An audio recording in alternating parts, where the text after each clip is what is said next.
আসসালামু আলাইকুম বন্ধুরা, কেমন আছেন সবাই? আশা করি সকলেই অনেক ভালো আছেন। তো বন্ধুরা, সারা বাংলাদেশ একটা লাশের অপেক্ষায় ছিল। লাশ বিক্ষুব্ধদেরকে অনুপ্রেরণা দেয়, সব হারানোর ভয়কে উপেক্ষা করার সাহস দেয়, লাশ অত্যাচারীকে তৃপ্তি দেয়। সে জিন্দেগি জিন্দেগি তালে নাচে। আন্দোলন গরম হয়, আন্দোলন ঠান্ডা হয়, মাঝখান দিয়ে ফাঁক তলে অমূল্য একটা বা কয়েকটা মানব জন্ম খোলা বাতাসে এক চামচ অ্যালকোহলের মতো উড়ে যায় অনর্থক।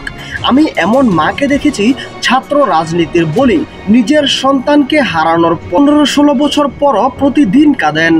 যে বাবার বয়স থেমে থেকে 20 বছর আগে, 10 বছর আগে, তাদের স্মৃতিতে শুধু সেই সন্তান আর জীবনের সমস্ত না পাওয়া হাহাকার।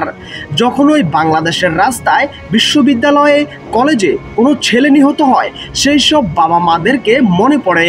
তাদের কথাগুলো চুপ করে তাদের দিকে তাকিয়ে থাকাকে মনে পড়ে। এইসব হত্যার কোনো বিচার হয় না বাংলাদেশে, কারণ এইটা অত্যন্ত শ্রেষ্ঠ দেশ, সকল দেশের রানী যাকে বলে আর কি।